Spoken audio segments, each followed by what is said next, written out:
아이 셋과 함께 평범하게 살고 있는 40대 가장입니다.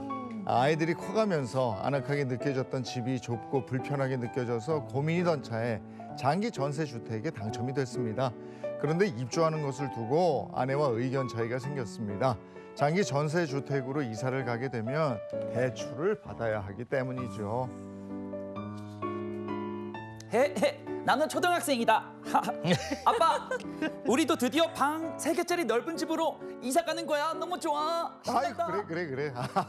우리 인선이 방도 내가 만들어줄게. 아싸, 아빠 화장실도 2개지? 아이 그럼. 그럼 나 책상도 사고, 침대도 사고, 컴퓨터 책상도 사고, 침대도 사고 하는 아니 잠깐 여보 왜 그래? 나 좀 봐. 아, 왜? 이쪽으로 좀 와봐. 왜? 아니 나 설마 될까 싶어서 말 안 했는데 덜컥 그 당첨되고 나니까 나 좀 걱정이 돼서 그래. 우리 입주하려면 대출도 엄청 많이 받아야 되는 거 알고 있지? 아이 받아야지 뭐 어떡해. 아니 지금 살림도 빠듯한데 이거 갚으면서 살 수 있는 여력이 되겠어? 그냥 몇 년 더 아껴서 차라리 조그만 집이라도 사는 게 어때? 한 5년쯤 뒤에? 아이 애가 저렇게 좋아하는데 헛바람 놓고 안 돼. 어떻게 해? 어떻게 아니 그래? 여보 냉정하게 생각해. 대출 받아서 뭐 내 집 사는 것도 아니잖아. 전세로 들어가는데 이게 뭐가 달라지냐는 거지.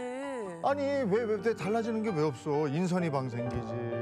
애들 저 등하굣길 더 안전하지. 학교 아니야. 가깝지. 나는 잘 모르겠어. 진짜 모르겠어. 그렇게 큰 집으로 가고 싶으면 요즘 그 분양 전환 임대주택 뭐 이런 것도 있잖아. 그거는 어때? 아니 뭐 그거는 덜컥 또 당첨이 된대. 이 아파트 경쟁률이 얼마나 높아졌는지 알잖아. 입주권이 나왔는데 이걸 포기하란 얘기야? 아니 대출을 1억이나 받으려니까 나 진짜 한숨 나와서 그래. 어떻게 갚어? 잘 들어봐봐. 지금 우리 저 집 주변 시세보다 싸게 있는 거 알지? 응. 근데 이거 앞으로 더 올려달라고 그럴 거 아니야.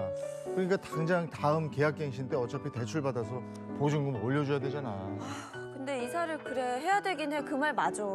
근데 나 뭐 어쩌면 좋아. 나 모르겠어. 아휴, 저라고 뭐 알겠습니까? 물론 내 집 사서 가는 게 가장 좋겠지만 생활비도 빠듯한 마당에 현실적으로 어려운 상황이거든요. 이번에 당첨된 장기 전세 주택을 포기하자니까 이게 너무 아까운데 내 집에 미련을 못 버리는 아내를 보니 임대 후 분양 전환되는 아파트에 넣어볼까 고민의 연속입니다.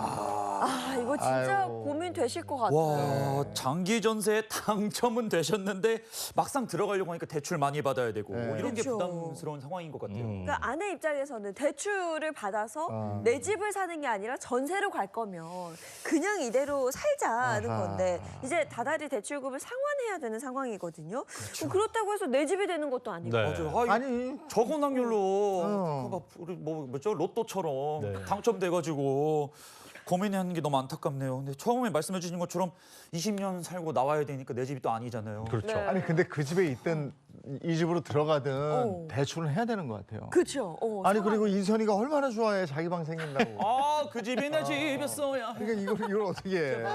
에? 어떻게 해야 돼요? 이게 비용 면에서만 본다면 주거비가 얼마나 지출되는지 비교해서 싼 곳으로 가는 게 정답이겠죠. 이 사연을 보면 지금 현재는 주거비에 이 주거에 들어가는 비용이 전혀 없는 상태인데 이사를 가게 되면 대출을 받음으로 인해서 그 이자를 부담해야 되는 상황이잖아요. 그럼 당연히 뭐 대출 이자가 얼마든지 간에 비용이 발생하는 거니까 비용 발생 안 하는 쪽, 그러니까 지금 현재 거주하는 곳에서 그대로 사는 게 경제적으로는 유리하겠죠. 그런데 말씀하신 것처럼 현재 살고 있는 집의 이 시세가 주변보다 한 10%, 20% 싸다고 하거든요. 그리고 네. 앞으로 인상 가능성도 얼마든지 있고 또 아이들도 셋이나 되는데 얘네들이 커가면서 이제 방도 더 필요할 거고 그러니까 현재 주거 상태도 불안한 상황은 맞습니다. 그러니까 이게 뭔가 확실하게 딱 결정을 하기가 지금 어려운 거예요. 일단 아내분은 사연을 보니까 열심히 모아서 빠르면 5년 뒤에 내 집을 장만하자 이렇게 말씀하셨거든요. 네, 남편은 이제 당첨된 장기 전세 주택에 가고 싶으신 거고 이 집 수입 지출 상황부터 좀 알아봐야 될 것 같아요. 네. 현재 상황을 좀 알아보죠.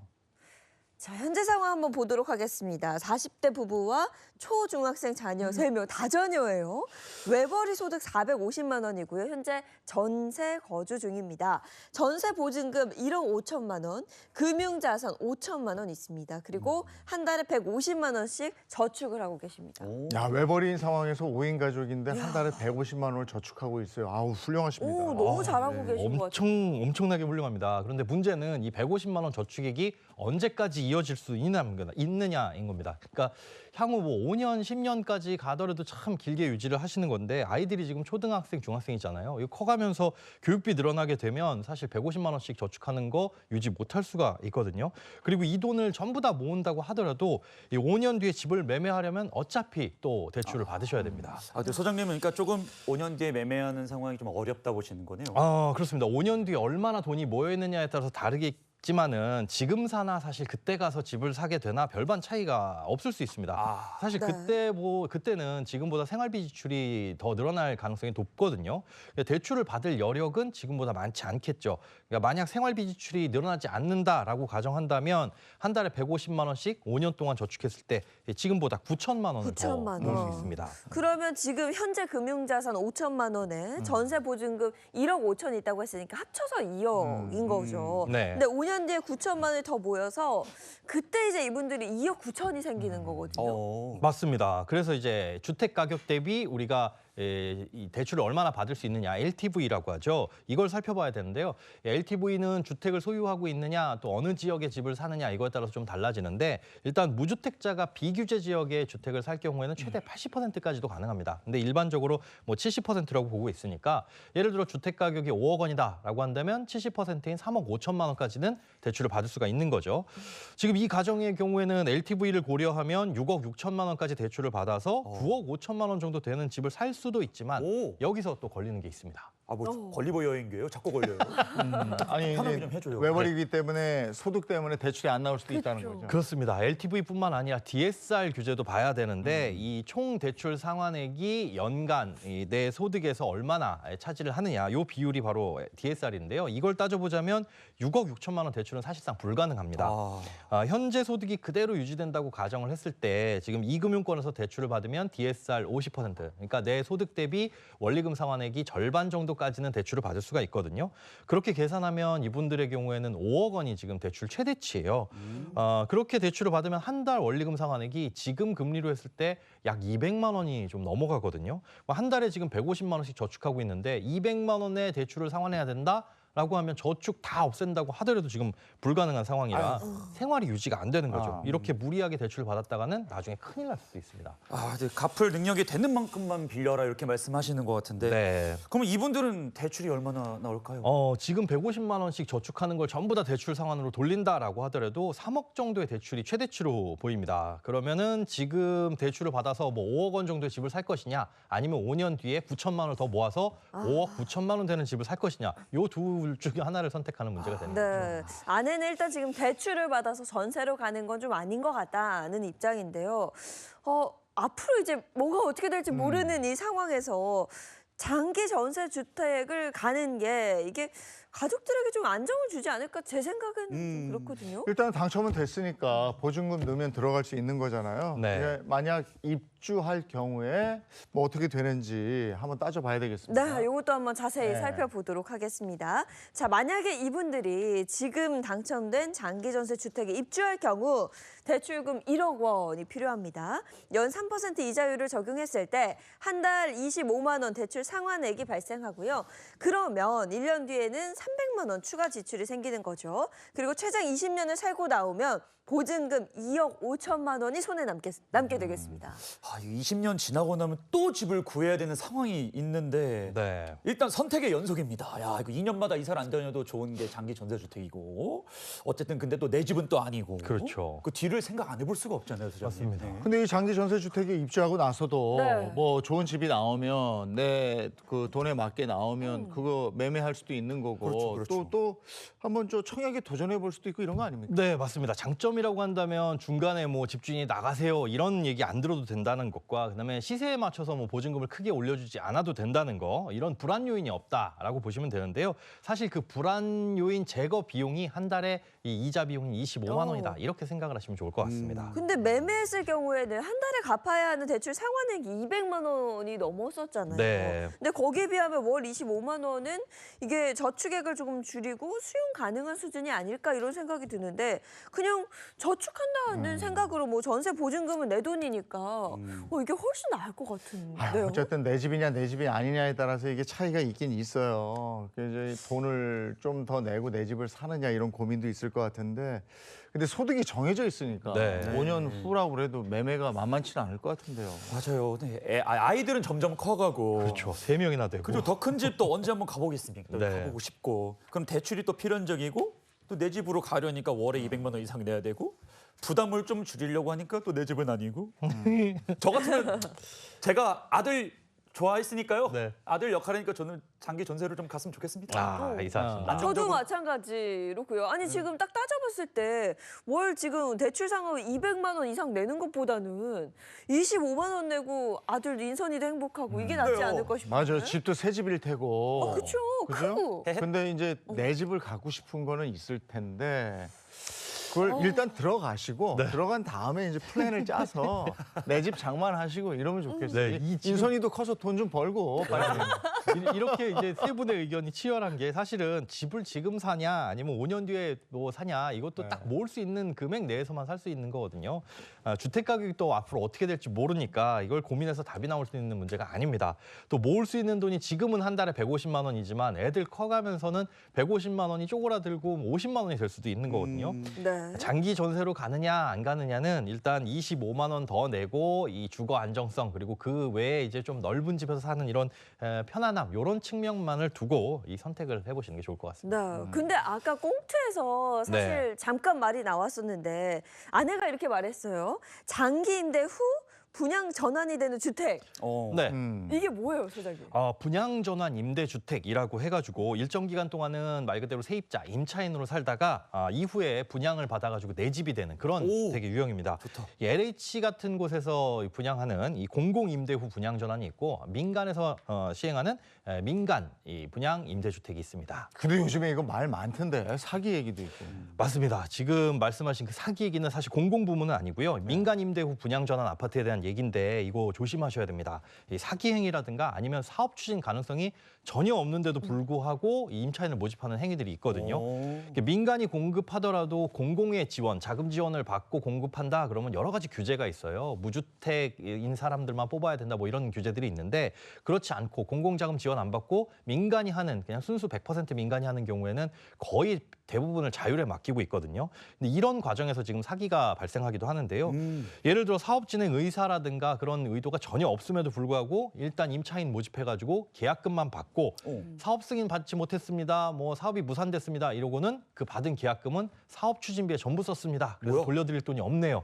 하고 끝내버리는 이런 식입니다. 사업 진행 의사가 없는데 임차인은 뭐 이거 사기예요. 그렇습니다. 오. 실제로 얼마 전에 대구에서 100억 원이 넘는 규모의 이 민간 임대주택 사기 사건이 발생을 했거든요. 네. 이 협동조합형 민간 임대주택이라는 거였는데 이게 어떤 식이냐면 이 시행사가 조합을 세워가지고 조합원을 모집하고 그 조합원이 낸 계약금으로 이 아파트를 짓는 이런 분양하는 방식입니다. 오. 이런 형태 같은 경우에는 사업이 지연되게 되면 이 예상치 못한 분담금 이런 것들을 또 조합원들이 내야 되는 상황도 있어서 계약을 질질질질 끌고 가다가 결국에는 사업이 무산될 때까지 못 와. 버티고 나가시는 분들도 있습니다. 그 지역 주택조합도 그런 식으로 해서 좀 조심하라는 말이 있었잖아요. 맞습니다. 사실 그 지역주택조합과 동일한 구조예요. 그런데 그냥 이 임대라는 것, 요게 다른 거거든요. 이 차이점은 아파트가 지어지면 조합원이 바로 집주인이 되는 게 아니라 10년 동안은 임차인, 세입자였다가 그 이후에 분양 전환이 된다는 건데요. 작년 이맘때쯤 대구에서 이렇게 임차인, 조합원을 모집을 했다가 사업이 무산되면서 피해를 입은 계약자들이 이거 사기다라고 고소를 했거든요. 그런데 그 이후 거의 1년이 지나서야 이 검찰에 송치되고 대표가 구속이 됐습니다. 왜 그랬냐? 이 사기였다라는 걸 입증하기 굉장히 어려웠거든요. 근데 여기 말고도 구속을 해보니까 이런 사업장이 11곳이 더 있고요. 와. 고소가 접수되지 않는 곳까지 합치게 되면 피해액이 200억 원이 넘을 것으로 추산이 되고 있는데 이미 이 시행사, 회사 통장이라든가 대표, 주변 지인들까지 이 계좌에 돈이 거의 남아있지 않아서 사실상 피해 금액을 돌려받기가 어려울 것으로 보입니다. 이거 분노의 발작 다시 하는 것 같아요. 사기꾼들 정말 이공 변호사님 아, 어디 계세요? 근데 이거 이 조합원을 모집하는 단계에서 좀 걸러질 수는 없는 건가요? 그랬으면 참 좋겠는데 이게 이 민간 임대주택 특별법의 맹점이에요. 이 협동조합형 민간 임대주택의 이 사업 추진 이 절차를 보면 최초 사업 계획을 추진하는 단계에서 이 발기인을 모집하고 그 이후에는 토지 사용권을 80% 이상 확보한 뒤에 지자체에 신고하면 조합원을 모집할 수 있는데요. 이 발기인 모집 단계에서는 아무런 규제가 없습니다. 그러다 보니까 뭐 예비 조합원, 예비 임차인 이런 이름으로 사람들을 모집했다가 여기서 받은 계약금은 어떻게 쓰든지 간에 사실상 이 법의 허점 그 안에 있는 거죠. 에이, 참. 근데 이번 대구 사기 사건은 조합까지 설립했다면서요? 네, 이 조합 설립 시 토지의 사용권을 80% 이상 확보해야 된다 이런 요건이 있는데 이 토지 사용권이라는 건 토지 소유권하고는 전혀 다른 개념입니다. 그러니까 주민들의 동의만 받으면 되는 거거든요. 토지 소유주에. 그러다 보니까 그 동의를 받은 것들로 이 계약이 이 조합원들을 안심시키고 계약금을 받고 이 계약금으로는 뭐 홍보비, 대행비, 홍보관 운영비 이런 걸로 쓰다가 사업이 무산됐다 이러고 그냥 끝내버린 겁니다. 현재 진행되고 있는 모든 이 협동조합형 임대주택이 이런 구조인데 법적으로는 사실 전혀 문제가 없기 때문에 이 지자체에서도 조심하세요라는 안내밖에는 할 수가 없는 상황입니다. 근데 사실 저 같은 일반 사람들은 그냥 꼼짝없이 당하는 거예요. 그냥 뭐 이게 좋다더라. 그 말만 듣고 들어갔다가 맞아. 정말 큰일 날 수도 있거든요. 근데 일반 사람들은 이게 뭐 사기인지 뭔지 잘 몰라요. 전혀 알 수가 없어요. 그리고 네. 인터넷에 버젓이 광고를 하기 때문에 그래서 어떻게 조심하셔야 되냐? 일단 해당 지자체에 이 사업 계획 승인이 났는지 반드시 확인을 하셔야 됩니다. 사업 계획 승인이 나지 않았다면 그야말로 그냥 저기다 집을 한번 지어볼까요? 라는 계획만 갖고 있는 거거든요. 그런데 또 한 가지 사업 계획 승인이 났다고 해서 100% 안심을 할 건 아닌 게 그 다음에도 변수가 있을 수 있습니다. 이 10년 후 분양 전환이라고 했잖아요. 근데 이 분양 전환을 어떻게 할지는 이 사업 주체에 100% 맡기고 있거든요.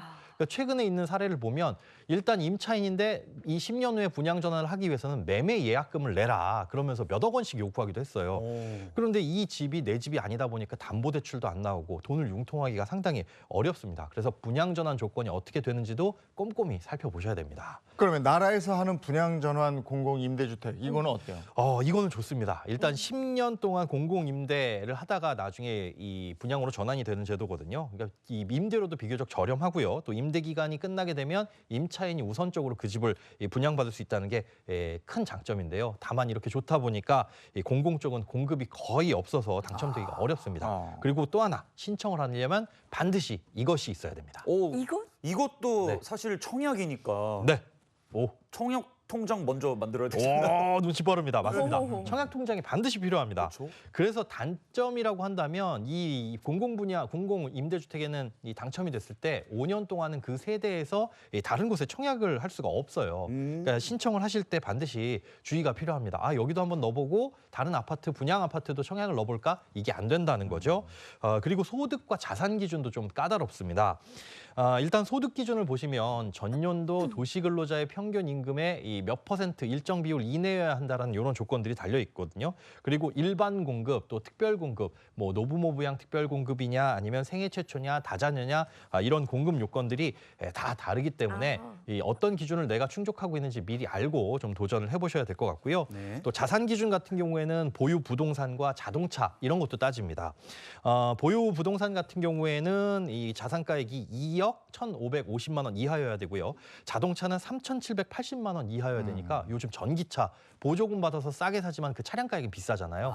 이런 거 사면 여기에 당첨이 안 될 수도 있습니다. 뭐 어쨌든 아파트 청약이라고 생각하면 될 것 같은데 당첨이 되면 보증금하고 월세 내고 살면 되고 살다가 분양을 받게 되는 거죠? 네, 그렇습니다. 짧으면 5년, 뭐 길면은 10년 뒤에 분양을 받을 수 있는데 분양 전환 당시, 그러니까 10년 뒤에 감정평가액에 따라서 이 기존 납부한 보증금을 빼고 나머지 금액만 내게 되면 이제 내 집으로 전환할 수 있게 됩니다. 그럼 그동안 냈던 월세는 어떻게 되는 거예요? 월세는 사실상 없어지는 돈이에요. 이 월세는 상관이 없고 그런데 만약에 이제 이분들이 계속 이 집에서 살겠다가 아니라 전세든 뭐 분양주든 임대주택이든 뭐 이사를 가겠다라고 한다면 뭐 매달 전세자금 대출에 대한 이자를 내느냐 아니면 월세를 내면서 거주하다가 분양 전환을 받느냐 이 차이점이라고 보시면 될 것 같아요. 근데 이게 보증금 많이 내면 월세 좀 적고 네네. 맞아요. 보증금 조금 이러면 월세 좀 많고 이거 조정 가능하잖아요. 맞습니다. 공공임대주택도 마찬가지인데요. 임대보증금 100만 원 단위로 보증금을 늘리면 월세 줄어들고 반대로 이제 보증금을 좀 적게 하면 월세가 늘어나는 이런 구조니까 여기에 따라서 그럼 월세를 내시면 될 것 같습니다. 네, 당장 부담해야 하는 그 비용만 좀 생각을 해본다면 장기 전세 같은 경우에는 매달 이제 대출금이 나간다. 또 분양 전환 임대주택은 월세가 나간다. 이렇게 생각하면 되겠군요. 네. 전세냐 월세냐 그 선택하고 내 집이 되느냐 네. 이게 좀 중요한 것 같아요. 자, 대충 이제 윤곽이 잡혔으니까 소장님의 솔루션 한번 보죠. 네, 솔루션 결과 바로 공개하겠습니다. 자, 우선 당첨된 장기전세 주택에 입주하는 걸 추천드립니다. 그렇게 되면 1억 원의 대출을 받아야 하고요. 월 25만 원 상환금이 생깁니다. 하지만 지금 살고 있는 주택이 향후에 오를 가능성이 크기 때문에 이 정도 이자는 감수하는 게 낫겠다는 의견인 거죠. 그러면서 분양 전환 임대주택 청약에 도전해봐라는 조언이 또 있습니다. 당첨이 되면 장기전세 주택의 보증금 2억 5천만 원에 금융자산 5천만 원으로 보증금 및 월세를 조정할 수 있는 상황입니다.